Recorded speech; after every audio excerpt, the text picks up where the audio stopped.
Bonjour, dans cette vidéo, il sera simplement question de placer un point sur le cercle trigonométrique.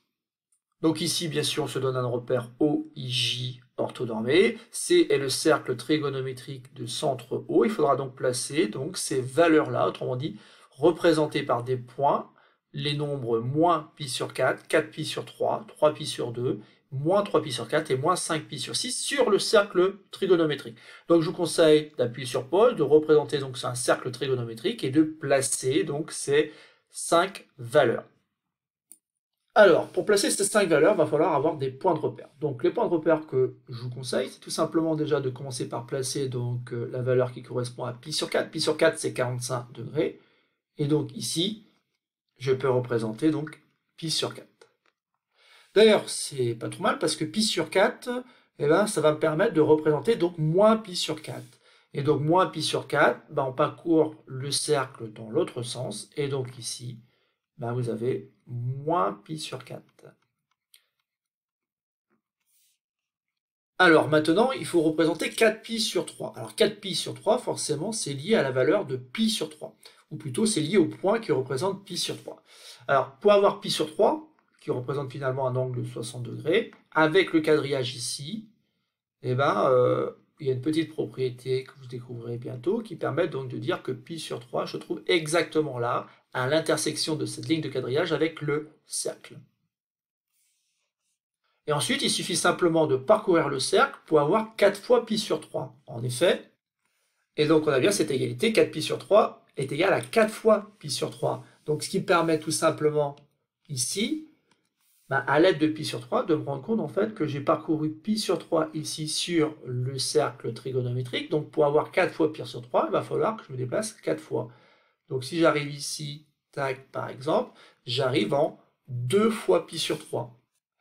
Je continue, je parcours à nouveau pi sur 3, donc ça fait 3 fois pi sur 3 qui fait en fait tout simplement pi. Et enfin, je continue pour obtenir donc 4 fois pi sur 3, autrement dit 4 pi sur 3, qui se retrouve donc ici. Donc je peux représenter avec un point. Passons maintenant à 3 pi sur 2, et 3 pi sur 2, il faut le lire comme étant tout simplement 3 fois pi sur 2. Alors pi sur 2, c'est pas très compliqué. Pi sur 2, c'est un angle finalement qui correspond à 90 degrés. Donc on est là. Donc on continue ici. On a 2 fois pi sur 2, autrement dit à pi ici. Et pour avoir 3 fois pi sur 2, en fait, eh ben, on se retrouve ici. Donc on est ici à 3 pi sur 2 ou encore à 3 fois pi sur 2. Donc ici, maintenant, c'est moins 3 pi sur 4 qu'il faut représenter. Et moins 3 pi sur 4, eh ben, il faut le lire comme étant moins 3 fois pi sur 4. C'est-à-dire que je peux me servir donc de ce que j'avais représenté en tout début de cette vidéo, mais je peux aussi me servir de moins pi sur 4 puisque ça a déjà été représenté. Donc voilà, donc je vais prendre 0, hop, là j'ai fait moins pi sur 4, je continue, moins 2 pi sur 4, et enfin, moins 3 pi sur 4. Donc je m'arrête là, car j'ai bien représenté 3 fois pi sur 4 dans le sens contraire. Et donc ici, le point que je représentais en bleu ici représente donc le nombre moins 3 pi sur 4. Il nous reste donc simplement à placer la valeur moins 5 pi sur 6.